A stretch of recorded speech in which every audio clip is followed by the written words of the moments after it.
రాజ్ కుమార్ స్వామి, మీరు కంగారుగా కనిపిస్తున్నారు. ఎందుకు? నాకు పండిత రామకృష్ణ గురించి కంగారుగా ఉంది. పండిత రామకృష్ణ గారి గురించా? ఆ ఎందుకు కంగారుగా ఉంది? ఎందుకంటే చెయ్యమని ఏదైతే పని అప్పగించామో అది అసంభవం. ఆయన ఎలా చేస్తారు? వారికి ఏమైనా జరిగిందంటే? రాజకుమారా, పండిత రామకృష్ణ గారి గురించి మీకు తెలియదు. అసంభవాన్ని సంభవం చేసి చూపించేవారు అదే పండిత రామకృష్ణ. పండిత రామకృష్ణ గారు ఏమైనా చేయగలరు, ఏమైనా. ఇంత పెద్ద మూర్ఖుడిని మహారాజుగా ఎవరు చేశారు? ఇంకా కొంత సమయం తరువాత ఇక ఇతను మహారాజుగా ఉండరు కదా.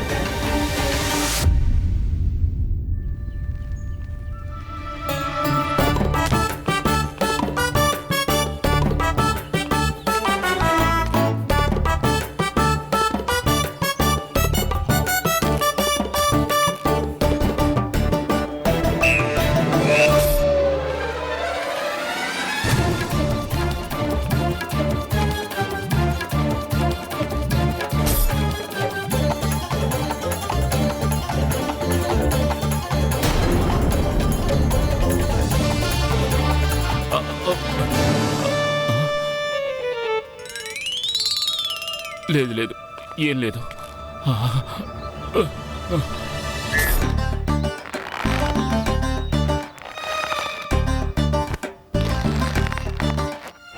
వంద గజాల ఎత్తులో పక్షిలాగా క్షణంలో ఎగురుతారు. తనను తాను నిరూపించుకోవడానికి అందరితో జపం చేయిస్తారు. చాలు చాలు చాలు చాలు చాలు బాబాయ్, చాలు. బాబాయ్, 1-2 గజాల ఎత్తు వల్ల ఏమీ రాదు. పొడుపు కథకు సమాధానం తెలుసుకోవాలంటే 100 గజాల ఎత్తుకు వెళ్లాల్సిందే. 100 గజాల? కానీ భాస్కర్, నువ్వు అంత పైకి ఎలా వెళ్ళగలుగుతావు?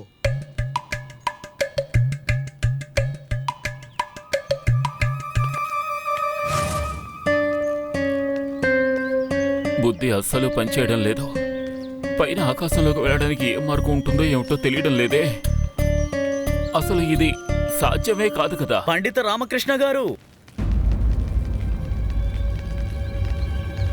మాకు తెలుసు మిమ్మల్ని ఏదైతే పొడుపు కథ అడిగారో అది చాలా కఠినమైనది. దానికి సమాధానం మాలో ఎవ్వరికీ తెలియదు. కానీ మా అందరి ఆశ మీ మీదే పెట్టుకున్నాం. మీరే మన రాజ్యాన్ని విజయనగరం శత్రువుల చేతుల్లోకి వెళ్లకుండా కాపాడగలరు. అన్నట్టు మాకు ఇది కూడా ఇష్టం లేదు, విజయనగరం ఓడిపోవడం. అలాగే మా రామకృష్ణ గారు ఓడిపోకూడదు. మేమది తట్టుకోలేము.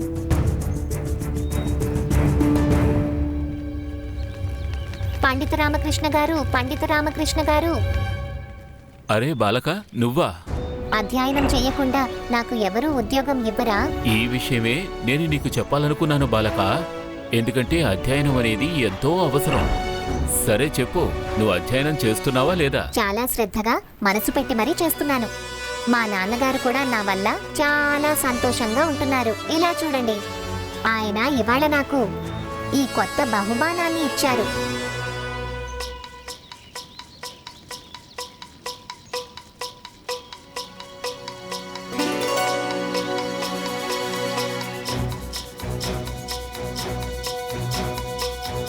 మా నాన్నగారు నాతో వీలైనంత వరకు మంచి పనులే చేస్తూ ఉండాలి అని చెప్పేవారు. ఎందుకంటే మంచి చేసే వ్యక్తికి ఆ మంచే తప్పక తిరిగి వస్తుంది.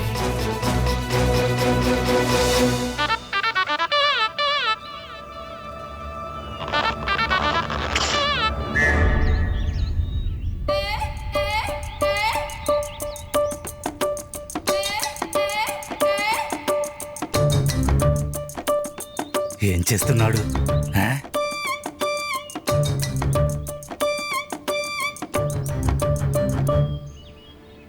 మహారాజా జాంబవంత, ఇది మా అదృష్టం. ఈ అసంభవ కృత్యాన్ని చూడ్డానికి మా రాజ్యానికి వచ్చేశారు. నేను ఇక్కడికి విజయనగర పరాజయం చూడటానికి వచ్చాను. అది మరి కాసేపట్లో జరుగుతుంది. విజయనగరంలో మా సామ్రాజ్య పతాకం ఎగురుతుంది. జాంబవంత మహారాజా, అక్కడ నిలబడిన వ్యక్తిని చూస్తున్నారా? అతని పేరు పండిత రామకృష్ణ గారు. వారు విజయనగరంలో ఉన్నంత వరకు విజయనగరంలో వేరే రాజ్యం పతాకము ఎగిరే అవకాశం లేదు. మాకు పండిత రామకృష్ణ మీద పూర్తి నమ్మకం ఉంది. నాకు బాగా తెలుసు, వారు ఖచ్చితంగా ఏదో ఒకటి ఆలోచించుంటారు. అది త్వరలోనే తెలుస్తుంది. పండిత రామకృష్ణ గారు, రాజకుమారి అడిగిన పొడుపు కథకు సమాధానం చెప్పండి. మహారాజా, ఈసారి పొడుపు కథకు సమాధానం చెప్పడం కాదు, స్వయంగా మీకు చూపిస్తాను.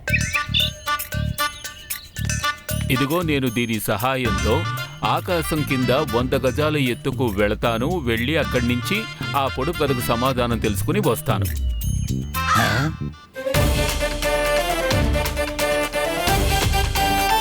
వెళ్ళు పండిత రామకృష్ణ, సంతోషంగా వెళ్ళు. ఒక్కసారి పైకి వెళ్ళిన తరువాత మళ్ళీ ప్రాణాలతో కిందకి రావు. ఇదిగో, నేను దీని సహాయంతో ఆకాశం కింద 100 గజాల ఎత్తుకు వెళతాను. వెళ్ళి అక్కడి నుంచి ఆ పొడుపు కథకు సమాధానం తెలుసుకుని వస్తాను. కానీ పైకి వెళ్ళాక కిందకి ఎలా వస్తాడు? ఒకవేళ కిందకి వచ్చినా తిన్నగా పైకి వెళ్ళిపోతాడు.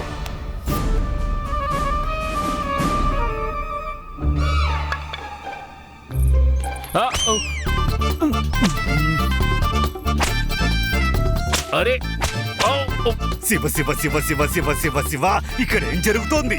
ఈ వయసులో కూడా పండిత రామకృష్ణ తన భార్య చేతిలో తెగ దెబ్బలు తింటున్నాడు. అరే గురువర్య, ఇది శారద ప్రేమ. తను ఎప్పుడు ఇలాగే చూపిస్తుంది కాదు శారదా? ఎందుకు అందరూ ముందు నన్ను ఉతుకుతున్నావు? వెళ్ళు వెళ్ళు. పిచ్చిది.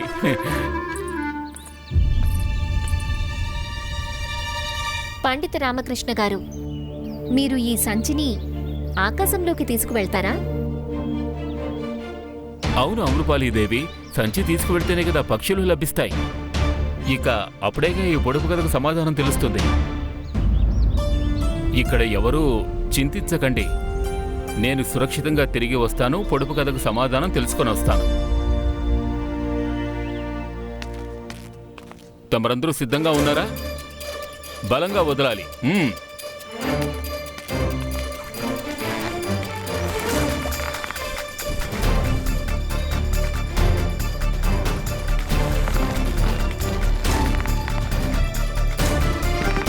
వదలండి.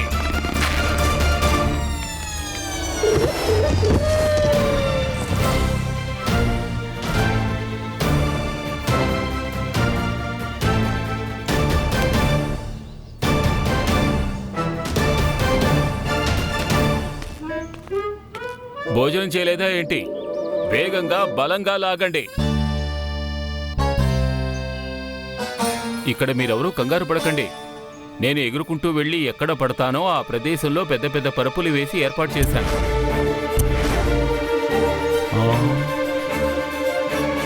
నాకేమీ కాదు, మీరు మాత్రం గట్టిగా పట్టుకుని బలాన్ని ఉపయోగించి వదలండి. అర్థమైందా?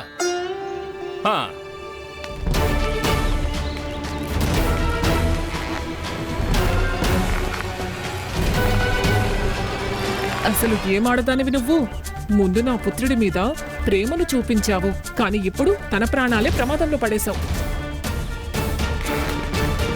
చాలు పండిత రామకృష్ణ, ఇక పైకి వెళ్ళడానికి ఏర్పాట్లు చేసుకో. అక్కడికి వెళ్ళాక ప్రాణాలు మిగిలినా అప్పుడు కూడా నిన్ను పూర్తిగా పైకి పంపడానికి నేను ఏర్పాట్లు చేసేశాను. సైనికులారా, త్వరగా కానివ్వండి. ఇక పండిత రామకృష్ణ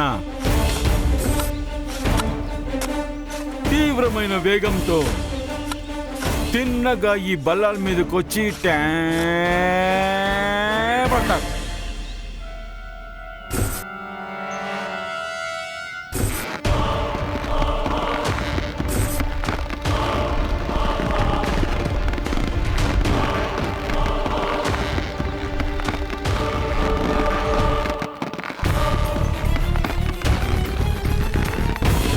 మృత్యువును కూడా ఓడిస్తారు.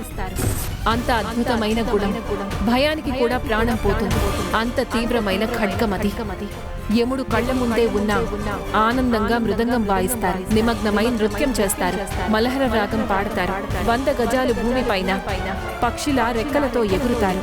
తనని తాను నిరూపించుకోవడానికి అందరితో జపం చేయిస్తారు. భగవంతుడా, నేనెందుకు ఈ అనర్థం చేశాను?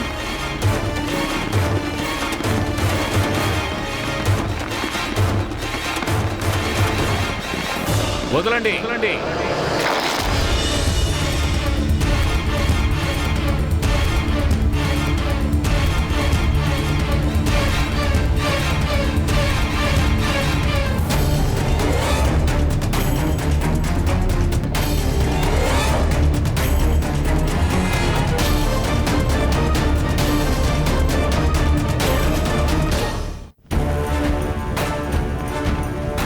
ఇక అయిపోతుంది పండిత రామకృష్ణ కథ ఇంతటితో అంతం.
మహమ్మతి గారు,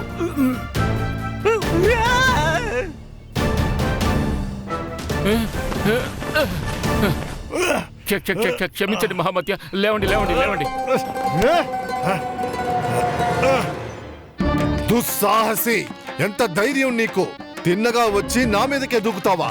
క్షమించండి మహామత్య, అది అదుపు తప్పిపోయాను, నాకు అసలు తెలియలేదు. ఉత్తమం పండిత రామకృష్ణ గారు, అతి ఉత్తమం. ఇంతవరకు మీ తెలివితేటలు దర్బార్లో మాత్రమే చూశాను, కానీ ఇవాళ నేను మీ తెలివితేటలు ఆకాశంలో చూశాను. కానీ మహారాజా, ఇది తెలుసుకోవడం అవసరం. పండిత రామకృష్ణ వట్టి గాలిలో ఎగురుకుంటూ వచ్చారా, లేక పొడుపు కథకు కూడా సమాధానం వెతుక్కుంటూ వచ్చారా? సరిగ్గా చెప్పారు మహామత్య. నేను కూడా ఇంత దూరం తమాషా చూడడానికి కాదు, పొడుపు కథకు జవాబు తెలుసుకోవడానికి వచ్చాను. ఆలస్యం చేయకుండా పొడుపు కథకు సమాధానం చెప్పండి. సమాధానం అంటే ఏం సమాధానం చెప్పాలి? సమాధానం తెలిస్తే కదా చెప్పడానికి. కానీ భాస్కర్, నువ్వు ఏదో ఒకటి చెప్పాలి. ఆలోచించు. కాళీమాత రక్షించు.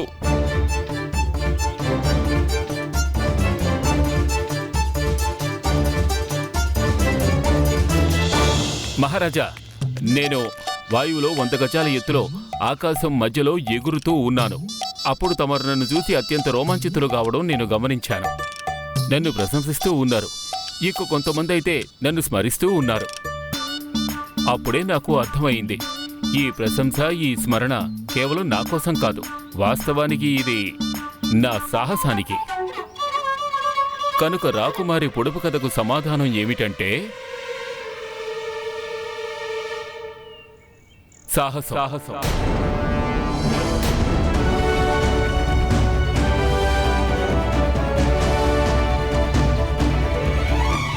అదెలా? పొడుపు కథలోని మొదటి పంక్తి, మృత్యువును కూడా ఓడించగలిగే గొప్ప గుణం కలిగిన వాడు. అంటే మృత్యువును కూడా ఓడించగలిగేటటువంటి శక్తి కేవలం సాహసానికే ఉంటుంది. రెండవ పంక్తి, భయానికి కూడా ప్రాణం పోతుంది, అంత బలమైన ఖడ్గం అది. ఇక ఇది సర్వవిదితం. సాహసం ముందు భయం కూడా ఓడిపోతుంది. ఇక 3, 4 పంక్తులు ఏమిటంటే, యముడు కళ్ళ ముందే ఉన్నప్పటికీ హాయిగా మృదంగం వాయిస్తాడు, నిమగ్నుడై నృత్యం చేస్తాడు, మల్హార రాగం పాడతాడు. అంటే ఎదురుగా మృత్యువు ఉన్నప్పటికీ, అంటే యముడు నిలబడి ఉన్నప్పటికీ, ఒకవేళ ఆ మనిషి మనసులో సాహసమనేది ఉంటే ఎప్పటికీ భయానికి గురికాడు. నిజానికి తనలో తను నిమగ్నుడై తన ఆంతర్య ప్రశాంతతతో కలిసి ఎంతో పెద్ద సమస్యను కూడా పరిష్కరిస్తాడు. ఇక ఆఖరి 2 పంక్తులు. 100 గజాల ఎత్తులో ఒక పక్షి వలె ఎగురుతూ తను ఉన్నట్టు నిరూపించుకుని అందరితో స్మరింపజేయడం.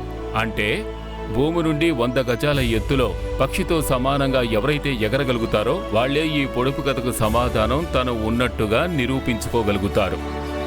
అలాగే నేను భూమి నుండి 100 గజాల ఎత్తుకు ఎగిరి ఈ పొడుపు కథకు సమాధానంగా నేను ఉన్నట్టు నిరూపించుకోగలిగాను. కానీ ఇది సాహసం లేకుండా సాధ్యమయ్యేది కాదు. ఇది అందరికీ తెలిసిందే. సాహసాన్ని ఈ జగత్తు మొత్తం స్మరిస్తుంది. కనుక ఈ పొడుపు కథకు సమాధానం సాహసం.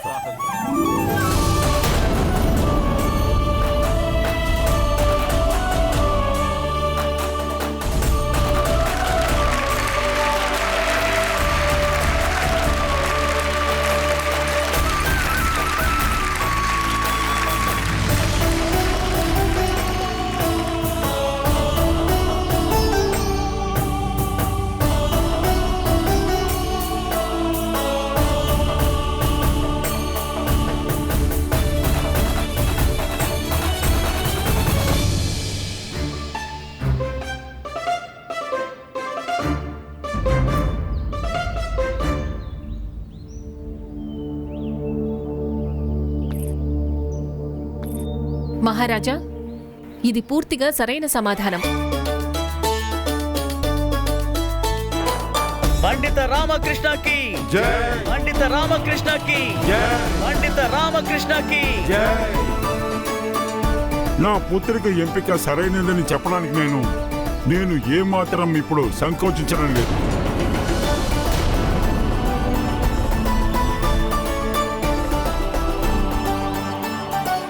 ఇతడు క్షత్రియుడు కాకపోవచ్చు, కానీ ఇతనిలో ఉన్న సాహసం ఒక క్షత్రియుడికి తక్కువ కాదు. ఇటువంటి తెలివైన శిరోమణి, ప్రకాండ పండితుడు, చాతుర్య స్వామి, లోకప్రియుడిని, మహావీరుణ్ణి నా పుత్రిక వివాహం చేసుకుంటే అది నాకు గర్వించతగ్గ విషయం. కూతురు సరిపోదన్నట్టు ఇప్పుడు తండ్రి కూడా అదే రాగాన్ని ఆలపిస్తున్నాడు. ఇవాటి నుంచి జాంబవంత నగరము, విజయనగరము 2 శత్రు దేశాలు కాదు, వారు మిత్రులు. ఇక నుంచి జాంబవంత నగర్ ప్రతి పరిస్థితుల్లో విజయనగరానికి తోడు నీడగా నిలబడి ఉంటుంది. ధన్యవాదాలు జాంబవంత్ మహారాజా, మీకు రుణపడి ఉంటాం. ఇంకా పండిత రామకృష్ణ మహారాజా, సమస్త విజయనగరం మీకు రుణపడి ఉంటుంది. ఎందుకంటే మళ్ళీ ఒకసారి మీరు విజయనగర గౌరవ మర్యాదను కాపాడారు. ఈ శుభ సందర్భంలో నేను దర్బార్లో మిమ్మల్ని గౌరవించాలని ఆశిస్తున్నాను. పండిత రామకృష్ణకి జై! పండిత రామకృష్ణకి జై! పండిత రామకృష్ణకి జై! పండిత రామకృష్ణకి జై!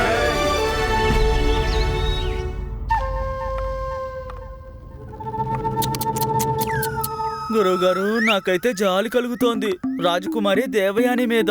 మీ వంటి మహానుభావులు, విద్వాంసులు, అందమైన పురుషుడు అయినప్పటికీ కూడా ఆవిడ పండిత రామకృష్ణుడిని వివాహం చేసుకోవాలనుకుంటున్నారా? గురువు గారు, ఈ వివాహాన్ని ఎవ్వరూ ఆపలేరు గురువు గారు.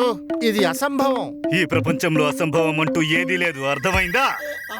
మీ ఇద్దరికి తెలివితేటలున్నాయి కదా, ఉన్నాయి. అయితే వాటిని ఉపయోగించండి, ఆలోచించండి. పాపం రాజకుమారి జీవితాన్ని నాశనం కాకుండా ఎలా కాపాడాలని, నాతో వారికి వివాహం జరిపించి వారి జీవితాన్ని ఎలా కాపాడాలి అని.